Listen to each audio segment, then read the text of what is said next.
Bem-vindos ao podcast Descobrindo Charlotte Mason, o seu convite às ideias vivas de Charlotte Mason, disponíveis na nossa língua portuguesa.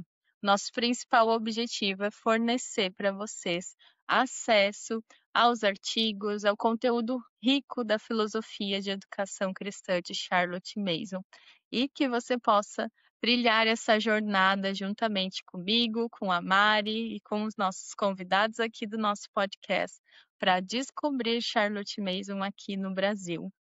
Você já pensou que talvez a educação não dependa tanto do que você faz, mas da forma como você vive? Hoje nós vamos falar sobre 3 ferramentas educacionais.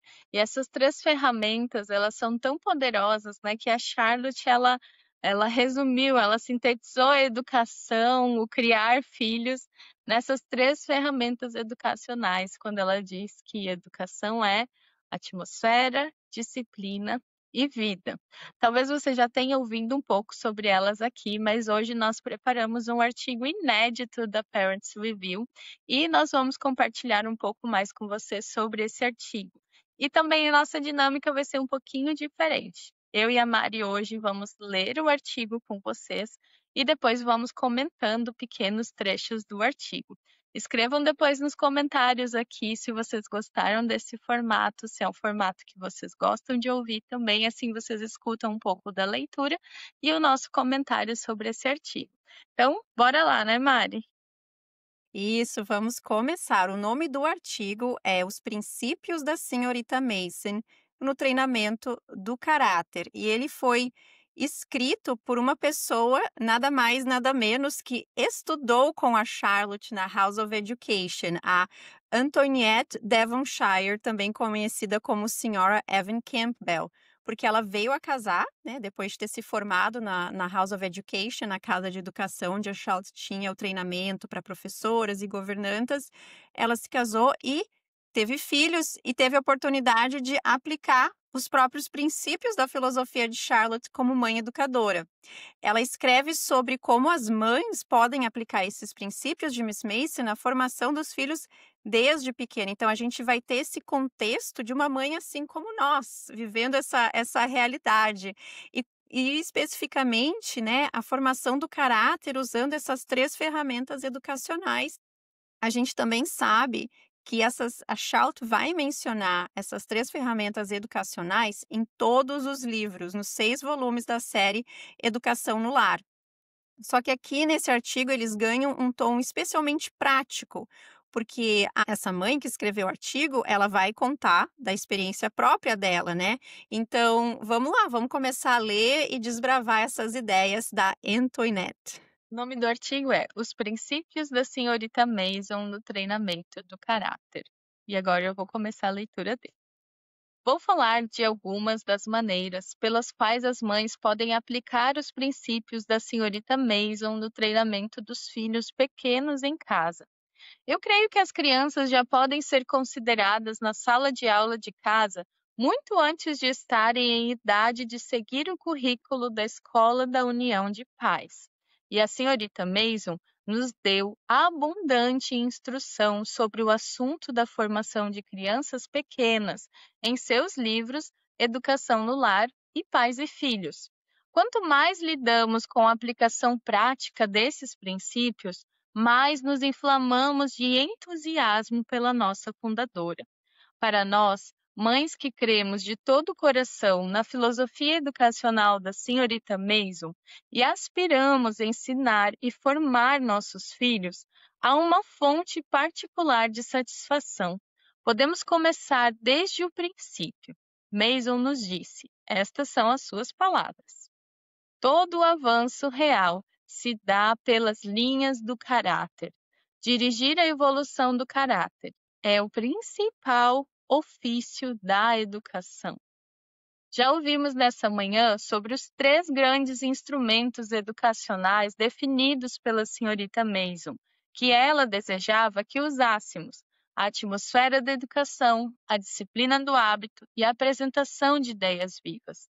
Esses 3 estão intimamente associados em sua operação e em seus resultados. Então, né, Mari?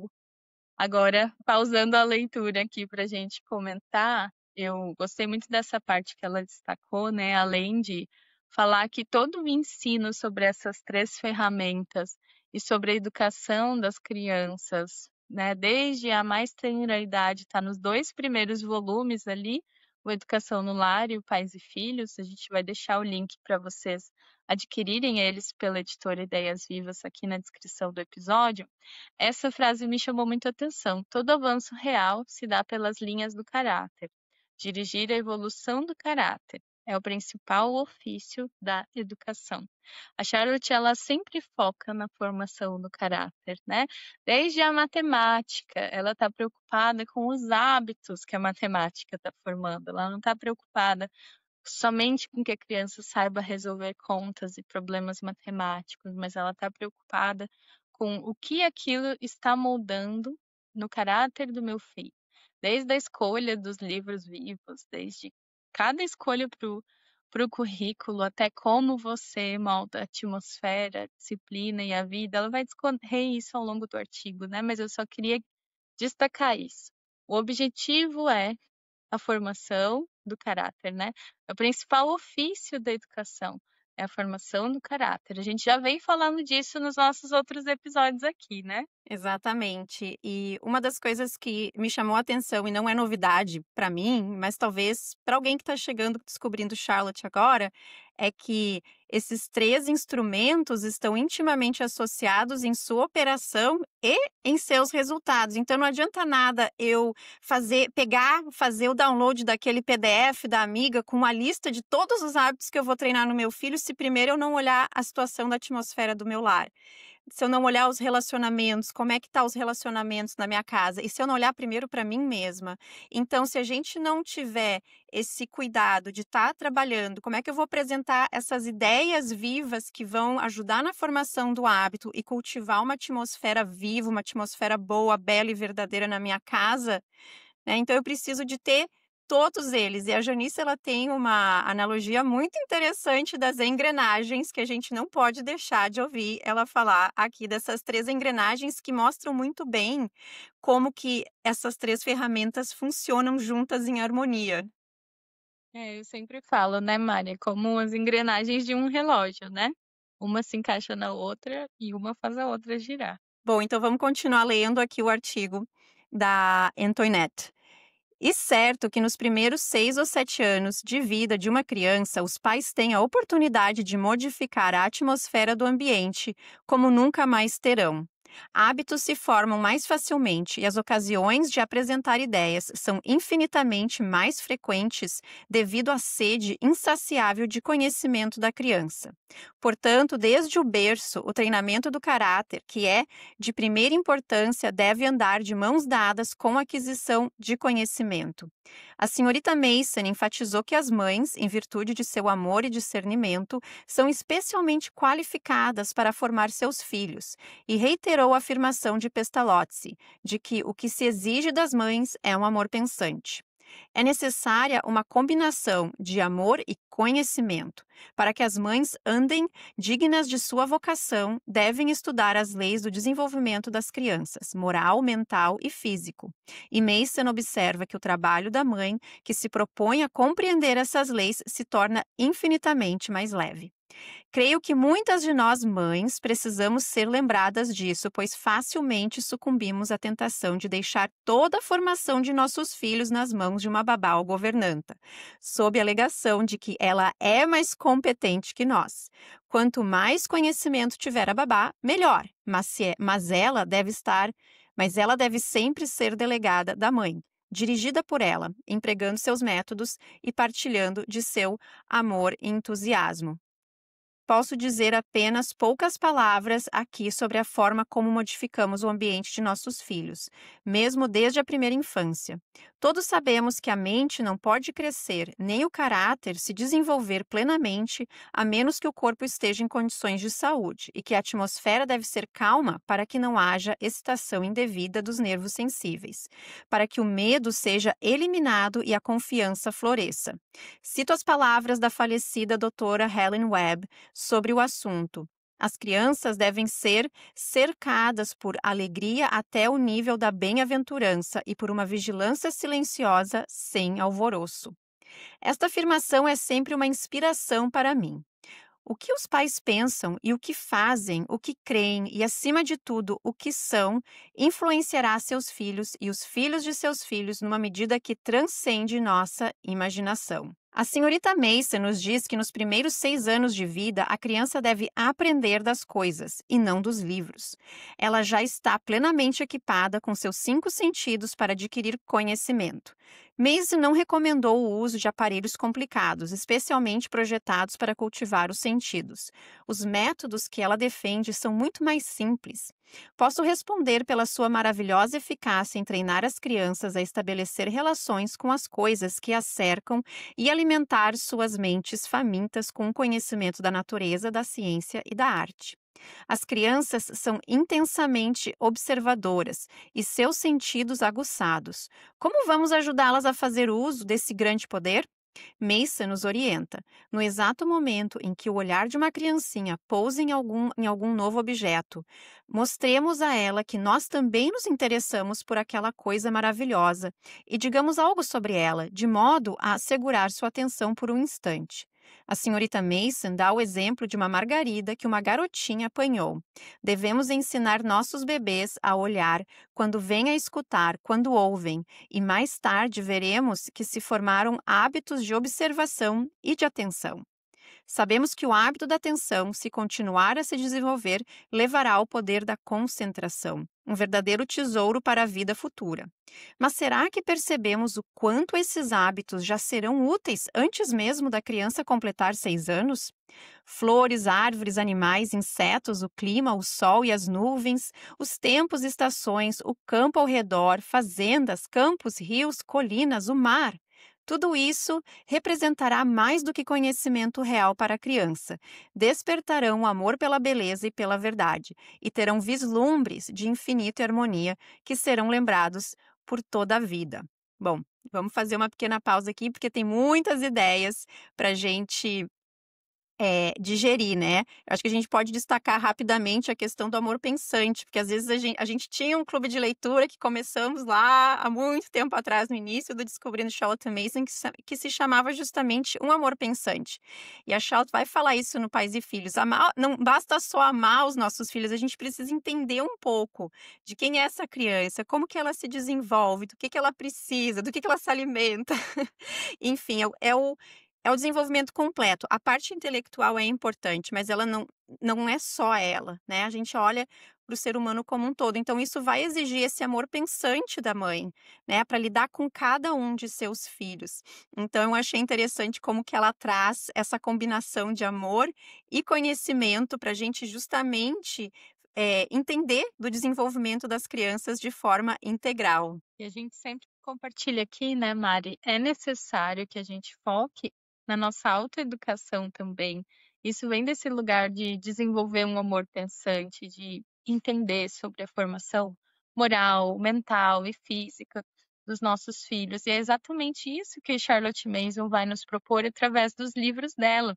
Se você lê os livros de Mason, você vai ter esse encontro com a psicologia, com a neurociência, com o desenvolvimento motor, com até mesmo com características físicas, né? Algumas mães às vezes ficam, gente, Charlotte está pensando até no quanto as janelas têm que ficar abertas para ventilar e nas cobertas que precisam pegar sol. Sim, ela está pensando nisso porque tudo isso vai desenvolver a criança, né? Não é apenas uma partezinha. Então, um convite a descobrir Charlotte Mason é um convite a ampliar o seu olhar para tudo que é educação. E nessa primeira parte aqui que tu leu também, Mari, ela falou um pouco sobre a atmosfera, né? Ela falou ali, né? Posso dizer poucas palavras aqui sobre a forma como modificamos o ambiente de nossos filhos, mesmo desde a primeira infância, e que a mente, né, não pode crescer nem o caráter se desenvolver plenamente, a menos que o corpo esteja em condições de saúde. e que a atmosfera deve ser calma para que não haja excitação indevida dos nervos sensíveis, para que o medo seja eliminado e a confiança floresça. Então, quando a gente fala também sobre a atmosfera do lar, é aquele sentimento de alegria que a criança tem de pertencer a esse lugar, de pertencer a essa família, de estar em casa, de estar com os pais, que você consiga analisar, né, qual é o sentimento que o seu filho tem quando ele está em casa. Ele fica agitado? Ele fica: "Ah, que saco, tô em casa", com tédio? Ou a sua casa é um ambiente que reflete essa calma, esse lugar seguro, esse lugar de alegria, em que a criança e você mesmo, né, vocês como pais chegam e dizem: "Como é bom estar em casa", né, lar doce lar, essa atmosfera gostosa de estar, de se viver. E aqui ela usa essa citação, né, da doutora Ellen White: "As crianças devem ser cercadas por alegria, até o nível da bem-aventurança, e por uma vigilância silenciosa sem alvoroço". Foi o nosso tema do último episódio, né, e da atividade magistral, uma vigilância silenciosa sem alvoroço. Você tá ali, você está vigilante, mas você não está em cima, você não está sobrecarregando, você não está gritando o tempo inteiro. Então, é um convite a muitas reflexões, né, pensar sobre a atmosfera da nossa casa. E nós temos um episódio mais comprido aqui no Descobrindo Charlotte Mason, nós vamos deixar na descrição para vocês, falando só sobre atmosfera, trazendo perguntas para que você reflita sobre a atmosfera do seu lar.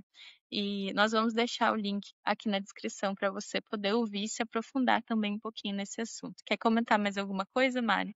Antes de eu comentar sobre esse ponto que me chamou a atenção, eu queria lembrar também que esse artigo vai estar na íntegra no nosso blog, juntamente com todos os links que a gente está mencionando aqui.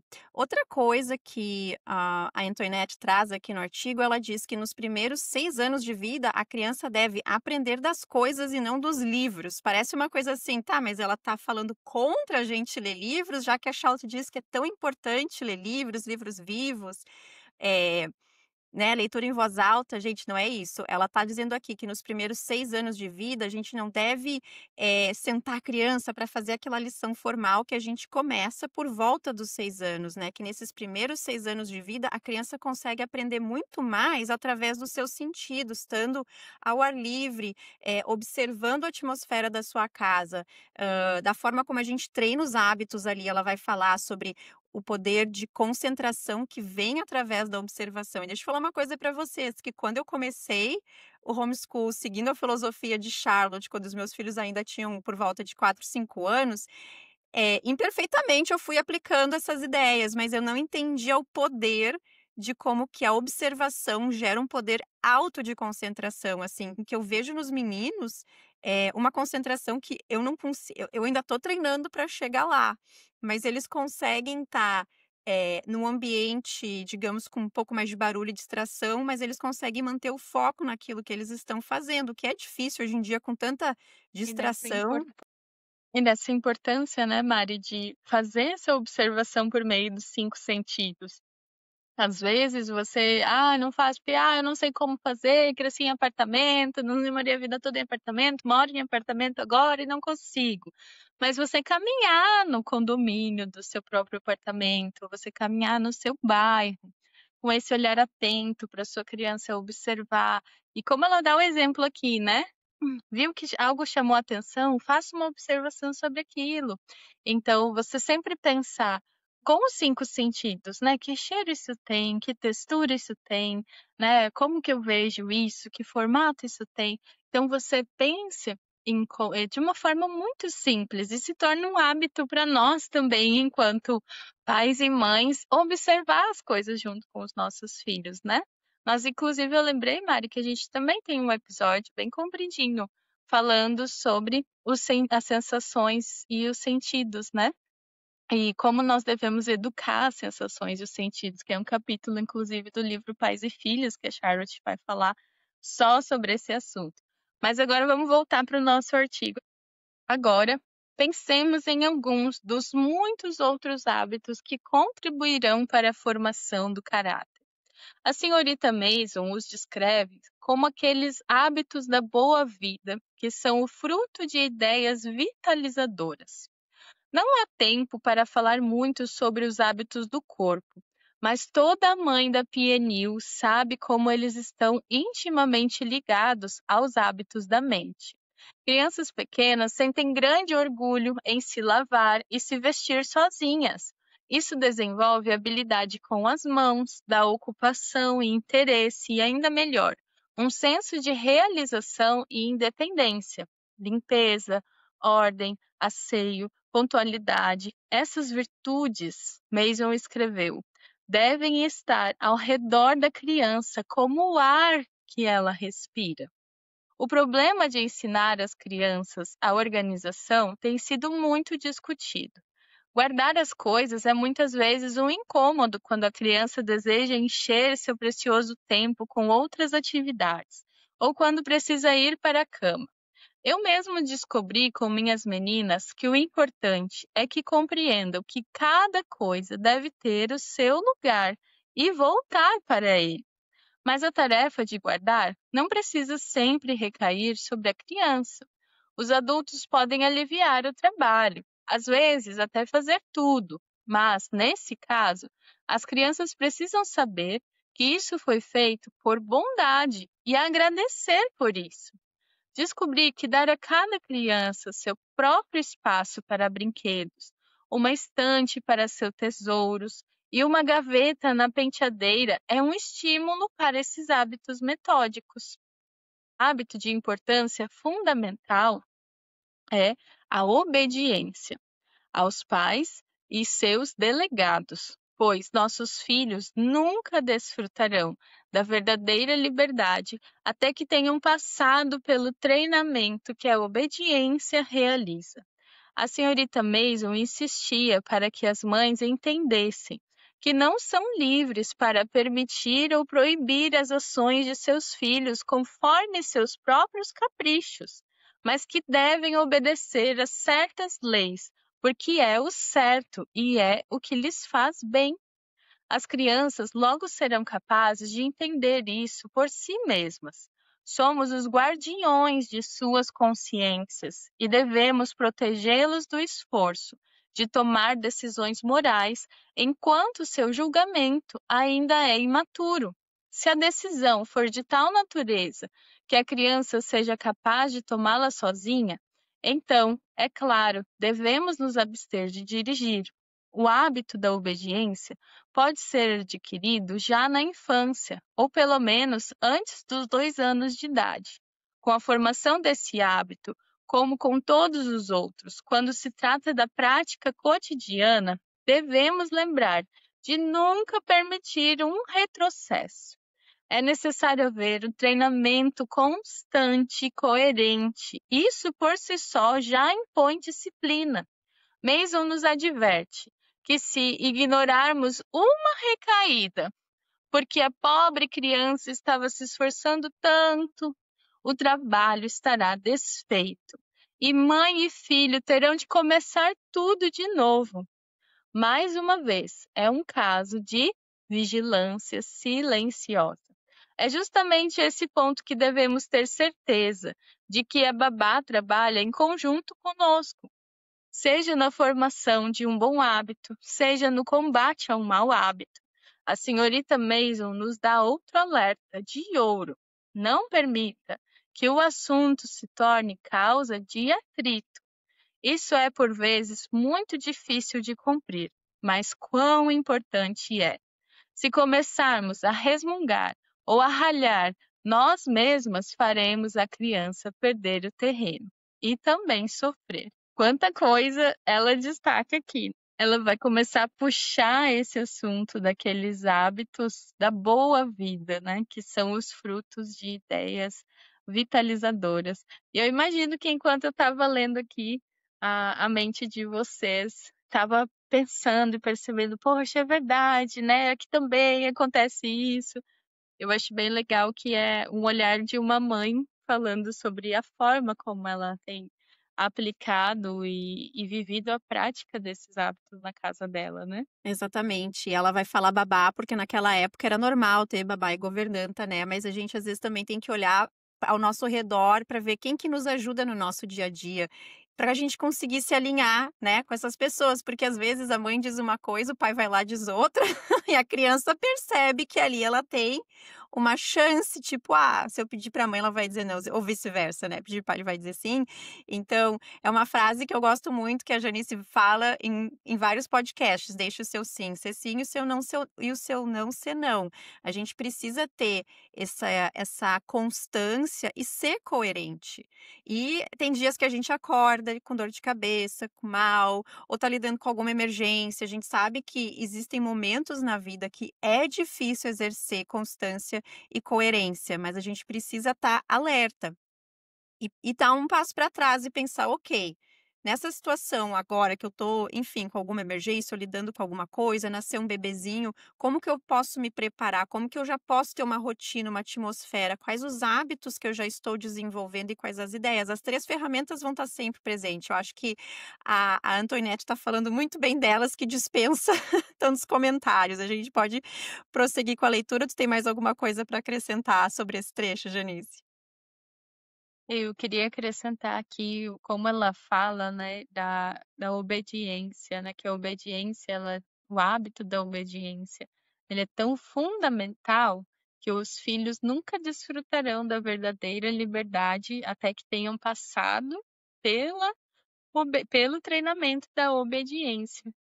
Então, que você, tenha isso em mente, né. Parte desse seu amor pensante é desenvolver a sua autoridade saudável dentro do seu lar, é desenvolver com o seu filho o hábito da obediência. Ah, a partir de qual idade? Ela diz ali, né, antes mesmo dos 2 anos, mas ele vai precisar ser muito reforçado aos 2, ele vai precisar ser muito reforçado aos 4.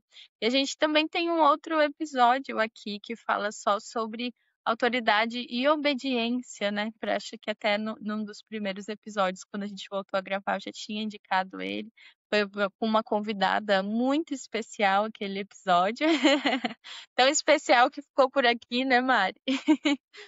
E nesse episódio nós falamos sobre esse princípio da autoridade e da obediência, como elas são interconectadas, né, e como você desenvolver isso de uma forma saudável dentro do seu lar.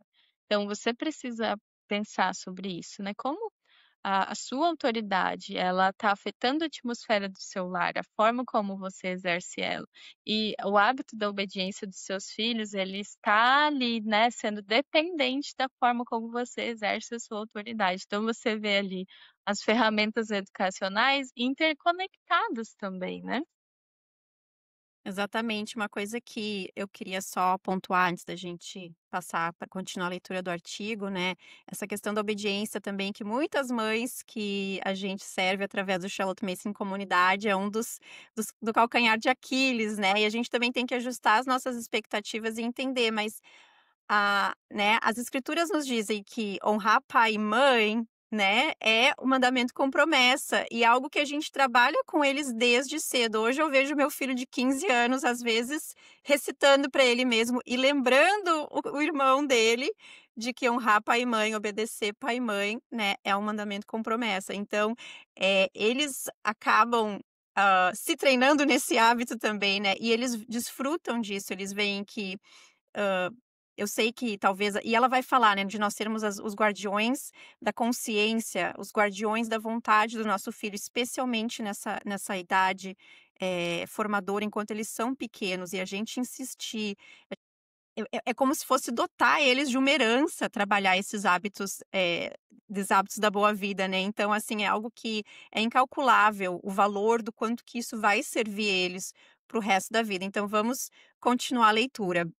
Existem, é claro, tantos hábitos da boa vida a serem cultivados em crianças de menos de 7 ou 8 anos que não posso enumerá-los agora, mas alguns dos mais destacados são os hábitos da veracidade, o hábito da coragem e o hábito da execução perfeita. Muito depende do modo quando aprendemos a ideia inicial. A senhorita Mason condenava o uso extremo da sugestão, por considerá-la uma invasão da ação da vontade livre da criança, mas também escreveu estas palavras: ideias e sugestão podem ser usadas como sinônimos na medida em que ideias transmitem sugestões a serem encarnadas em atos. Nesse sentido, estamos constantemente usando a sugestão. Tomemos a coragem como exemplo. Uma vez que tenhamos inflamado a imaginação com o esplendor e a dignidade de ser corajoso, qual criança não terá um ardente desejo de demonstrar coragem por si mesma? Cada queda, cada tropeço, cada decepção nos dará, à mãe e ao filho, uma oportunidade de desenvolver o hábito da coragem.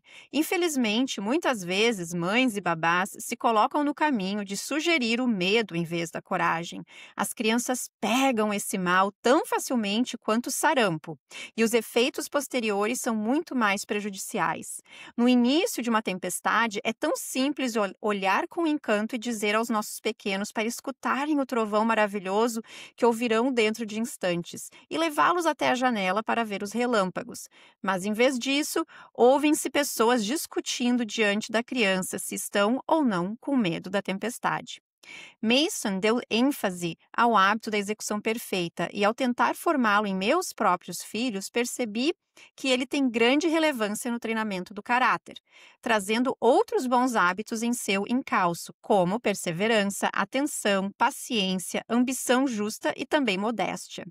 Se o que for cestaria, costura, pintura ou modelagem, todas excelentes e prazerosas atividades, mesmo para crianças de 4, 5 e 6 anos, não permita que amigos ou parentes elogiem o trabalho a menos que tenha sido o melhor que a criança podia fazer, ou pelo menos fruto de esforço real e constante. É bastante simples de nossa parte oferecer apenas trabalhos que estejam ao alcance das suas capacidades. Mason destacou que os hábitos da mansidão, bondade, veracidade e respeito ao próximo são inspirados pela atmosfera do lar e afirma que uma mãe simplesmente não pode deixar de imprimir sua própria visão nos hábitos de seus filhos. As crianças estão maravilhosamente dispostas a desenvolver hábitos de ajuda mútua, seja nos trabalhos da casa, na cozinha ou na jardinagem, elas sempre se mostram ansiosas e orgulhosas de dar sua colaboração. Eu queria deixar uma pergunta aqui, desses hábitos que ela destacou, tem algum que te surpreenda, que ela deu ênfase, né? Porque uma coisa é coragem, não é um que eu ouço, veracidade até vai. Mas coragem e execução perfeita, eu acho que são duas coisas, dois hábitos, duas características, duas virtudes que a gente não vê muito sendo trabalhado hoje em dia. E eu, como sou mãe de menino, né, mas eu acho que a coragem tem que, claro, ser desenvolvida em todos. Eu acho que isso é uma grande oportunidade, né, da gente, através das coisas simples, da gente aguentar uma dorzinha, da gente não dar tanta atenção para algo que está nos incomodando, né? E a Charlotte vai trazer esses exemplos tanto no Pais e Filhos quanto no Nossos Corpos, Nossas Almas, né? Eu sempre falo pro meu caçula, meu pequeno Spartan, quando ele aguenta as suas dorzinhas. E eu queria saber a tua opinião, Janice, o que que tu acha dela? Ela falou, né, de não elogiar demais, porque isso também é outra coisa, assim, que a gente vê as crianças constantemente nem se esforçando e sendo promovidas ou ganhando incentivo ou alguma coisa nesse sentido. Eu acho que isso é uma coisa também bem importante da gente pontuar essa questão, né, de não elogiar, mas elogiar aquilo que a criança foi capaz de fazer dentro da capacidade dela. E elogiar aquilo que foi bem feito, né, Mari? Daí ela dá esse destaque para execução perfeita. E se quero que você leia o artigo depois, né? Leia ele com seus próprios olhos, vá marcando esses hábitos, vá pensando, nossa, esse hábito aqui eu preciso colocar na minha lista de hábitos, eu preciso trabalhar ele com o meu filho, com a minha criança. Porque a execução perfeita, como ela disse ali, traz no encalço vários outros hábitos vão estar sendo trabalhados juntos, né, como a atenção, a perseverança, a diligência, né, a consistência.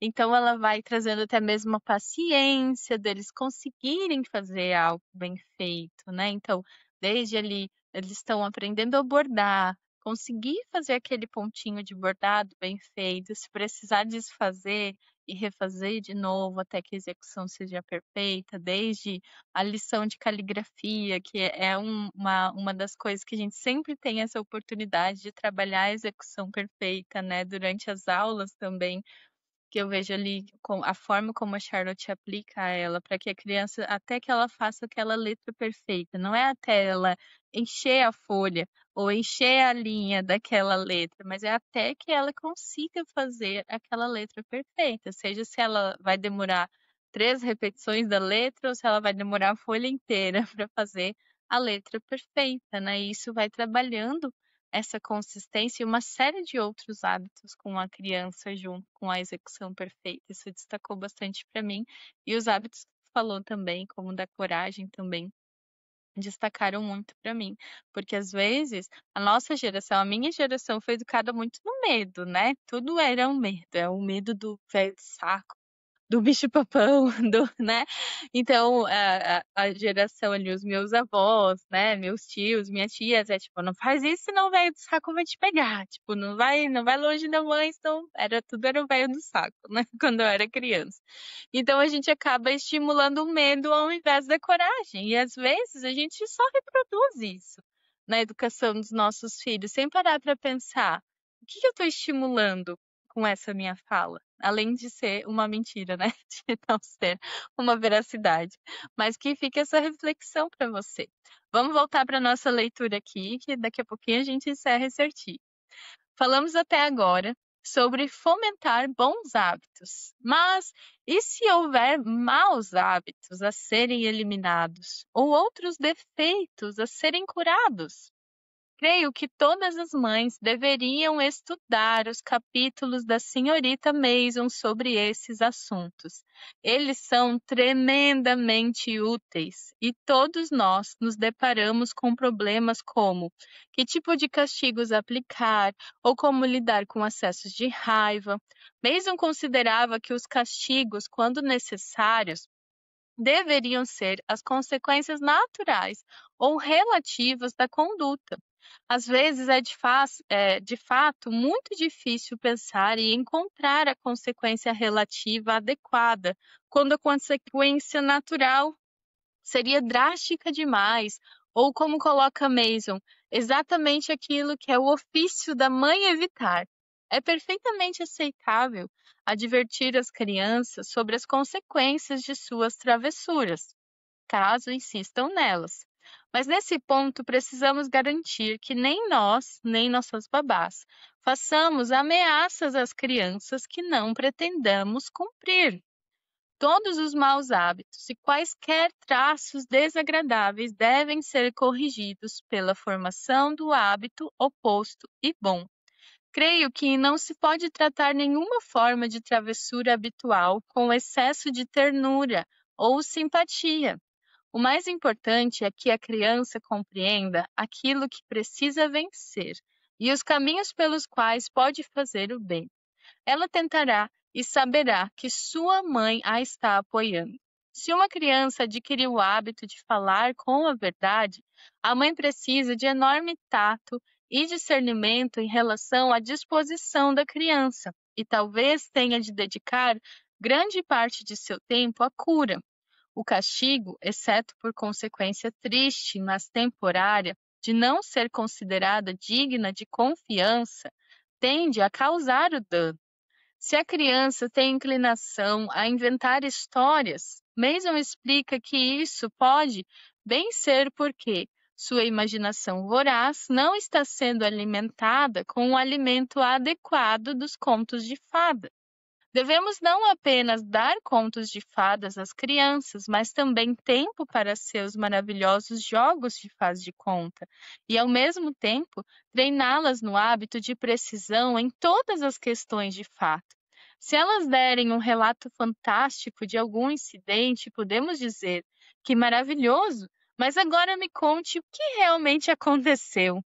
Dou um exemplo. Cheguei em casa certa tarde e encontrei minha filha de 5 anos desconsolada com uma boneca quebrada. Como aconteceu? Eu perguntei. Bem, mamãe, eu estava olhando para ela e a cabeça dela começou a balançar devagarinho e balançou mais e mais até que finalmente caiu. Eu comentei sobre a estranheza do fenômeno, então perguntei: como aconteceu de verdade?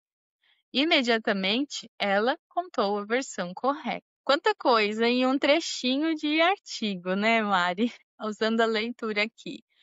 Para começar ali já, mas e se houver maus hábitos a serem eliminados ou defeitos a serem curados? A gente sabe que é aqui que o bicho pega, realmente. Mas o que eu queria destacar desse artigo aqui, o que ela fala, é que todas as mães deveriam estudar os capítulos da senhorita Mason sobre esses assuntos. E é por isso que eu vou segurar minha boca agora e não vou falar. A única coisa que eu vou comentar sobre essa parte para vocês é que vocês precisam pegar o livro Pais e Filhos, abrir ele ali nos capítulos do treinamento de caráter, do tratamento de defeitos, do como ela tem ali 9 passos para você vencer o mau hábito.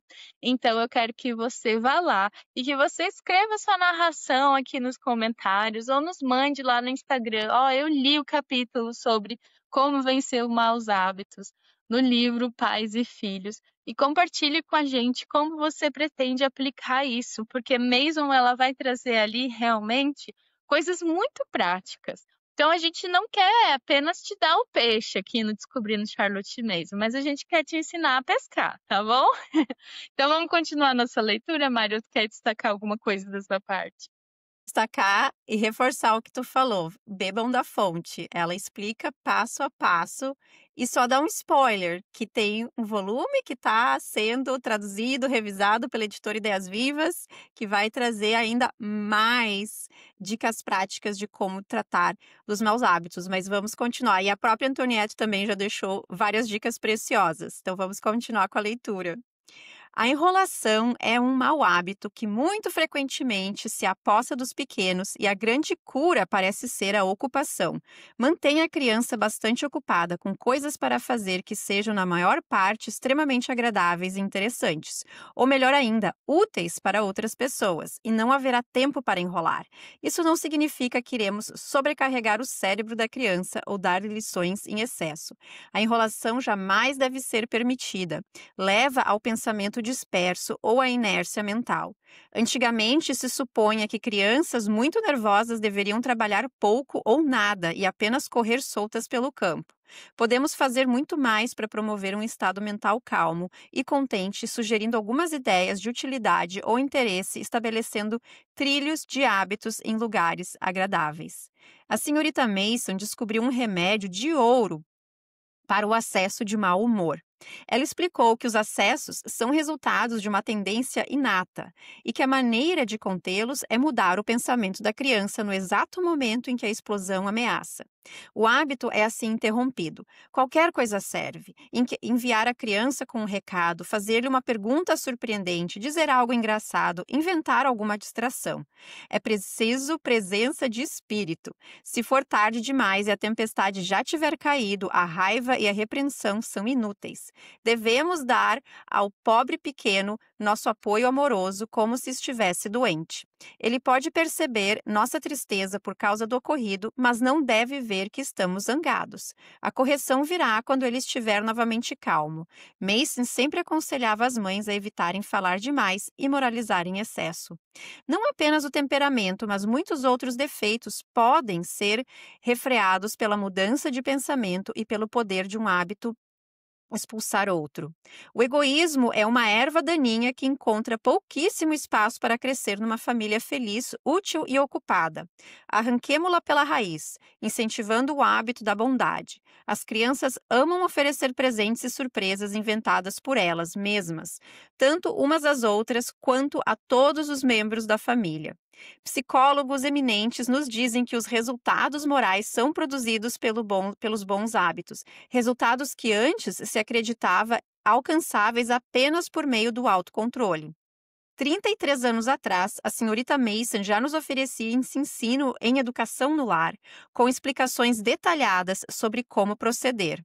Seus métodos estão em perfeita conformidade com as conclusões dos psicólogos, e é empolgante descobrir que ela foi ainda mais longe, mostrando que a formação dos hábitos mentais corretos, na verdade, desenvolve o poder de autocontrole. Tanto é que ela escreveu um livro sobre isso, Nossos Corpos, Nossas Almas.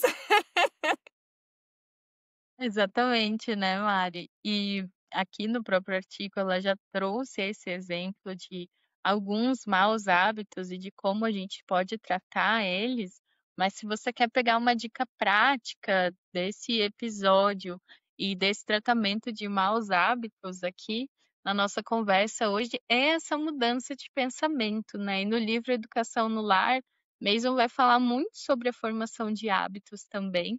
Então, nós te encorajamos a ler tanto Educação no Lar quanto Pais e Filhos, para você compreender com mais profundidade essas três ferramentas educacionais.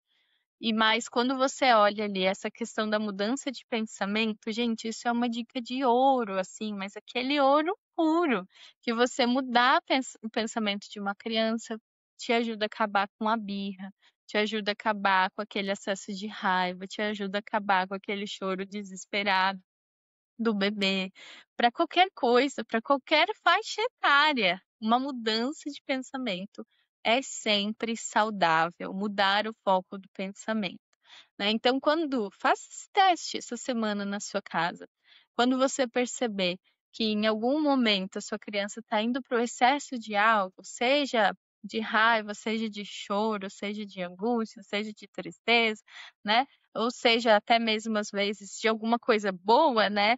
A minha filha, uma época, estava lendo muito o mesmo livro. Daí ela lia a saga Wingfeather e ela relia, e ela relia, e ela relia. E ela só lia a saga Wingfeather.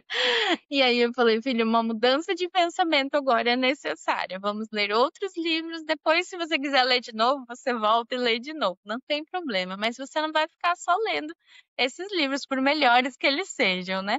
Então, eu quero que você analise o que você pode ajudar o seu filho a perceber que essa mudança de pensamento é necessária. A minha filha, por exemplo, que eu já dei o exemplo aqui, né, que é muito colérica, então ela tende a ter esse acesso de raiva mais explosivo, né?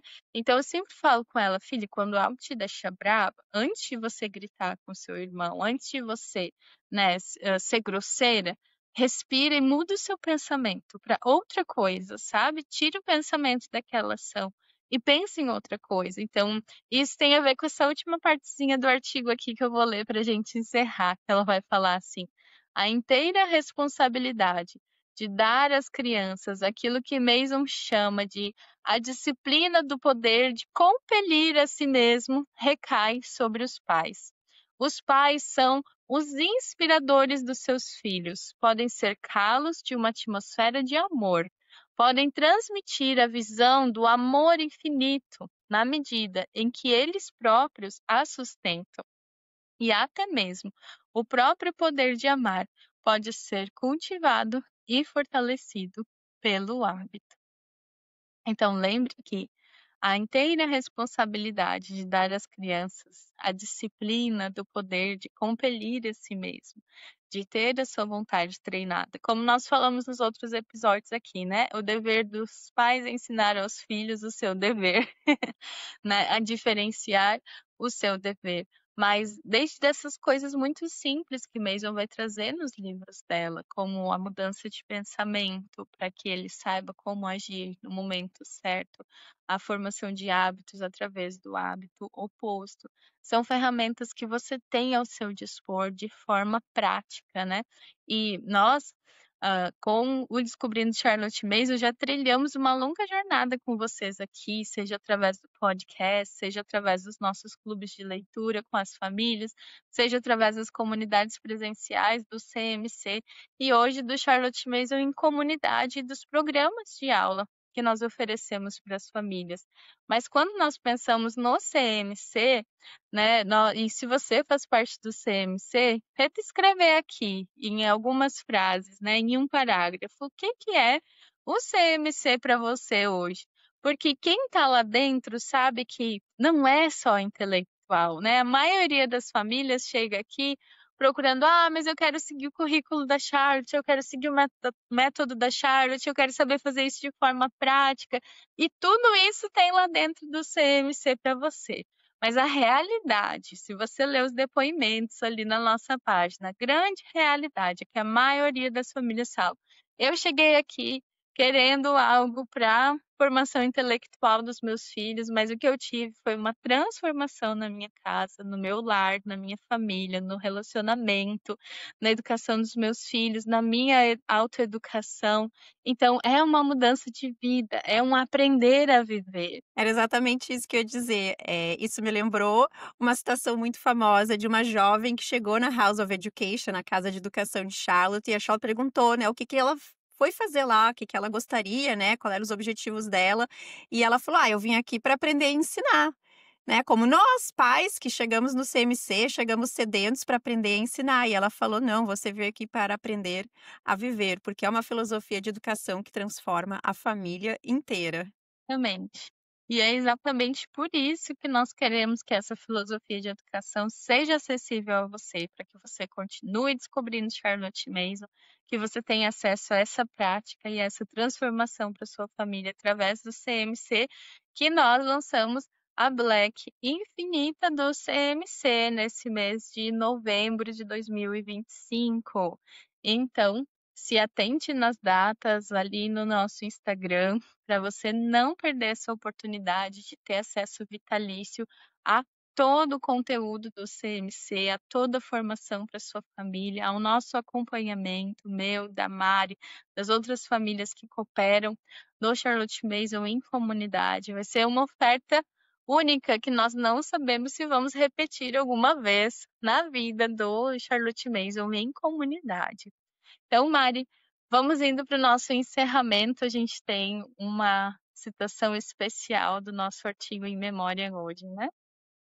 Isso, In Memoriam é um tributo composto por homenagens escritas por amigos, alunos e colegas de Charlotte Mason logo após a sua morte em 1923, reunindo memórias pessoais, reflexões filosóficas e tributos afetuosos. In Memoriam revela a profundidade de seu legado por meio das vozes de quem a conheceu de perto. Mais do que uma biografia, é um retrato vivo da mulher cuja vida foi, de fato, pelo bem das crianças. E o trechinho de hoje foi escrito sobre alguém que conheceu a Charlotte Mason e conviveu com ela. E diz assim: "Sabemos que a senhorita Mason iniciou seu trabalho muito cedo e o desenvolveu com incansável diligência e entusiasmo por mais de meio século. O princípio fundamental de seu ensino, a crença na capacidade natural de apreciação da criança, era desconhecido na Inglaterra quando ela era jovem. Isto é bem diferente atualmente, e isso talvez seja por si só a melhor evidência do que lhe devemos e a lembrança mais duradoura de seus trabalhos."